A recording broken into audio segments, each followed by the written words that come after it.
But for now, we will move on to slide number 5, which is, does it work? Processing the data. So marketing is changed in a store when a new theme is launched. Every theme tries to tell a story. An example would be Bath and Body Works during Christmas time is very winter themed and upbeat. So the marketing team and analytics team reads the trends once a new theme has been launched to see whether the marketing is doing what it's supposed to. Another factor that comes into play is the price of goods. A company will try to maximize profit margin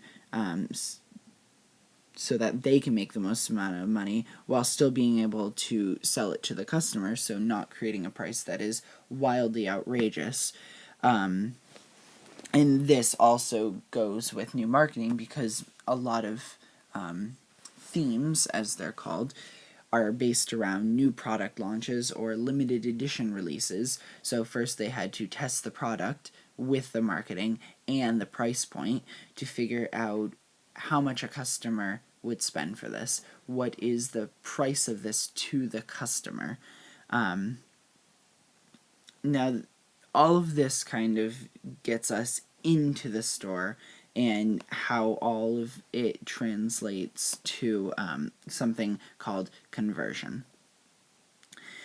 Now, conversion is an industry standard that shows businesses where they need to focus on. Considering marketing has already gone through extensive tests along with the actual product, associates and managers inside the store are the ones that influence conversion results. Conversion is calculated using that shopper track we were talking about to count how many people come through the door and how many people leave the doors and what percentage of those people made a purchase during the time that they were in the store. Most retailers are given a certain conversion percentage for the day, the week, the month, and the quarter that they are trying to meet or exceed to drive sales. Now, the key to achieving sales plan is to convert at a high percentage. Now, this directly relates to the level of customer service a store puts forth. An example of this is if you were to walk into a store that had a few things you kind of liked and no associate engaged with you, there's a high likelihood that you would leave without making a purchase. On the other hand, if you were to walk in and an associate came up and talked to you and engage with you around products you liked and explain their benefits, you would have a greater chance for converting that customer into a buying customer. And it brings us to the next slide. How do you influence conversion?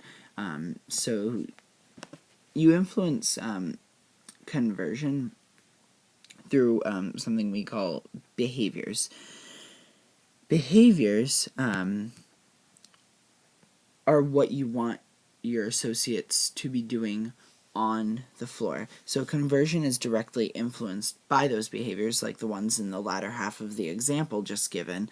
Conversion could consistently be trending down, which means you're consistently not making that plan that they had given you. And in that case, you would have to talk with your associates and teach them what they are doing well and what they need to do better. So there are certain behaviors you want your associates to see to influence that conversion. One such is talking with the customers and engaging with them, trying to really help them on their search to make their life easier and to just create a fun and upbeat environment. Now this links into a smaller factor that is called TPLH, because TPLH will slightly determine how well your associates are able to convert using those behaviors. Now TPLH stands for traffic per labor hour. So traffic per labor hour is the ratio that you have between the number of associates working and the number of customers that are in the store. In order to maintain a great conversion, you want to have a TPLH that is somewhere between 1 and 10. This is because if you have a TPLH that is, say, a 20 or even a 15, that means for every one associate there is 15, or if we go 20 customers that they have to help, which becomes rather challenging because that is a lot of customers for each one individual to try to assist. The reason that you really want your TPLH between a 1 and a 10 is because that is a comfortable level for everyone to be able to really touch each of those customers, to be able to interact with every single one of them, but not become pushy or overbearing, which brings us into another acronym in slide 8, which is ADS.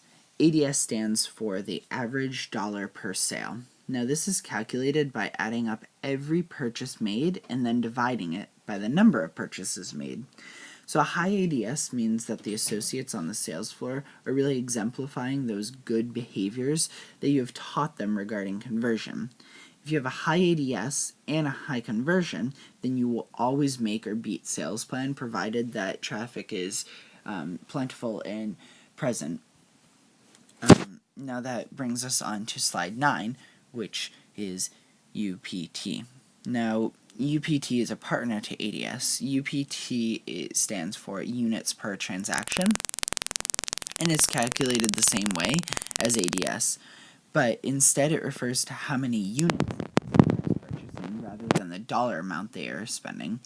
So UPT is influenced in the same fashion as conversion in ADS, but differs depending on the commodity. For example, a store such as Tommy Hilfiger will run a lower UPT due to the price of their commodity versus a store like Bath & Body Works, which has many different products at a lower price point, so you're going to have more price points or more items in the bag. Now, even though they may run different UPTs, they still have the potential to run the same ADS and conversion